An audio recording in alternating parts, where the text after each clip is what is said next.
how to target the right audience in Google Ads. So to get the best outcomes from Google Ads, you must make sure that your ads reach the right eyes, the right ears. It's absolutely imperative that you make every ad impression count, targeting the most relevant audience.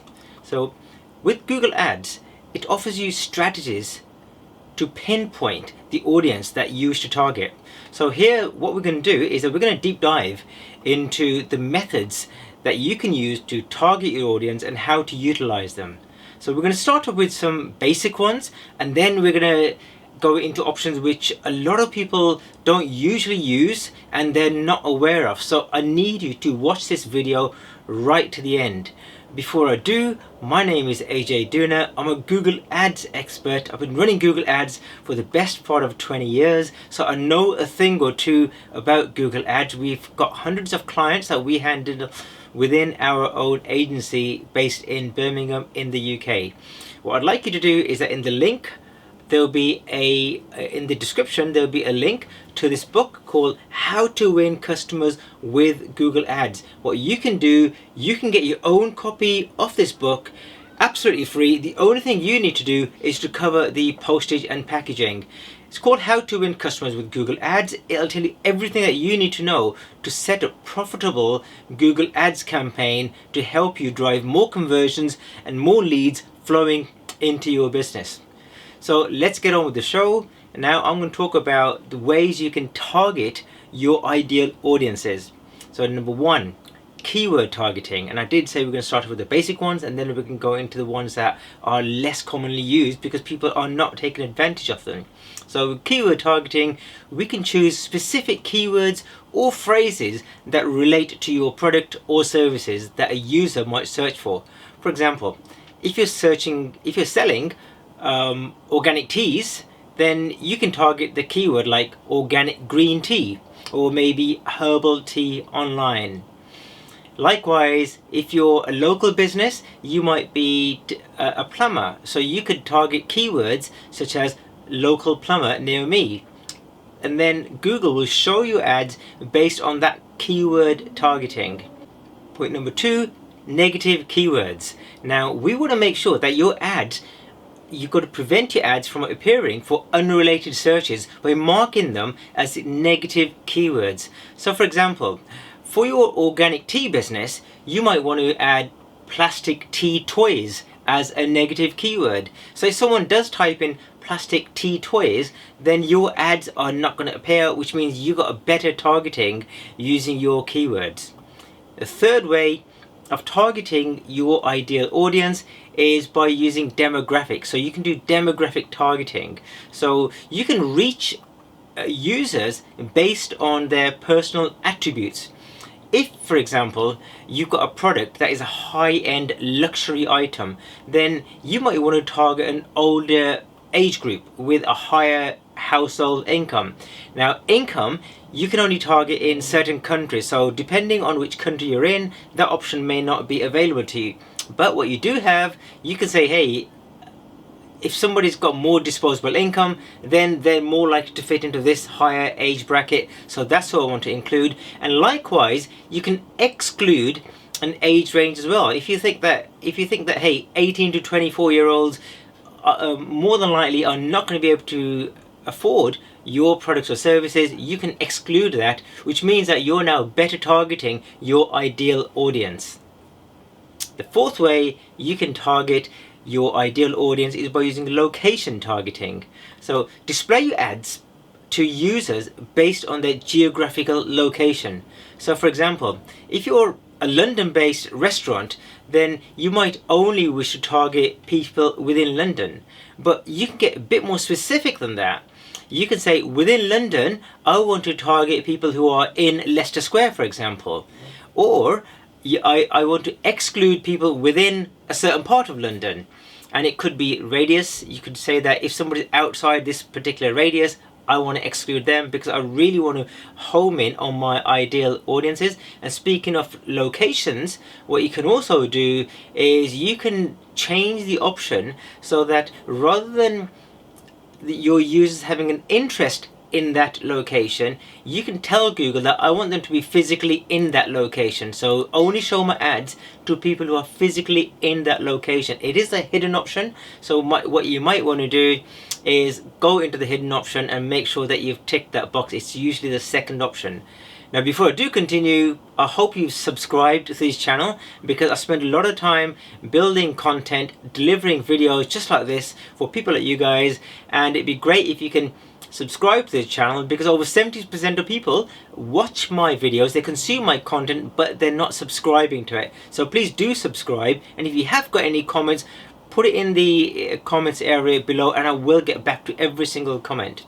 Let's get on with the video. And the fifth way you can target your ideal audience is by using ad scheduling. So you can determine when your ads appear based on when your users are most likely to be searching for your products or services. So for example, if you're promoting a breakfast cafe, you might want to schedule your ads to run from maybe 5 a.m. in the morning to say 11 a.m. or 10 a.m. in the morning. Likewise, if you feel that your audience are more likely to convert in the evening, so for example, if you're selling window blinds and you think that people are going to come home, they're going to relax, and then they're going to start searching for window blinds, you might want to only target your ads during maybe 6 p.m. in the morning, 6 p.m. in the evening to maybe 10 p.m. So you can really home in terms of what times of the day, not only the times of the day, but the days of the week your audience is likely to be searching for your products or services. It could well be that, hey, in the weekends you're not getting any conversions, but just because you're not getting a conversion, it doesn't mean to say people are not researching, because it could be that people are researching during weekends but they convert during the week. So you've got to take that into account. Google Ads is a very complicated platform, nothing's black and white, so these are the sort of things that we take into account when we manage our customer Google Ads accounts. Point number 6 is device targeting.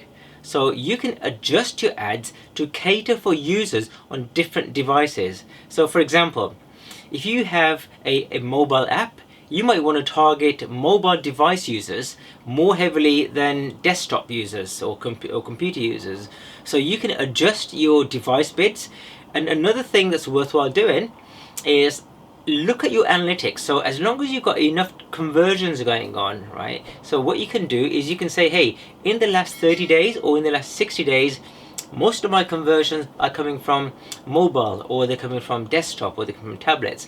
And you can bid adjust your device targeting based on where your conversions are coming from or where your users are coming from. So device adjustment is extremely powerful. Point number 7 is placement targeting. So you can select specific online locations for your ads. So for example, if you sell workout gear, then you might want to choose your ads to appear on fitness blogs or YouTube channels, for example, right? So they're the perfect locations where your ideal users are going to be hanging out. So why not target them based on these placements? Number 8, you can do audience targeting. So direct your audience. You can direct your ads to users based on their online behavior and their interests. So for example, if you've just launched a product, you might want to target users who have previously visited your website. In other words, it's called remarketing. So another thing that you can do is you can say, again, based on their behavior, if they visited a certain page, then you can show ads based purely on that page. So the retargeting ads they're seeing are based on the page that they've seen. So retargeting is really powerful. You can check out one of my other videos in this channel, and I talked to you a lot about retargeting. Point number 9, you can do topics targeting. So you can ensure that your ads are displayed on related to certain topics. So for example, if you're advertising as you're advertising a photography course, for example, you might want to target pages that are related to photography techniques or camera reviews.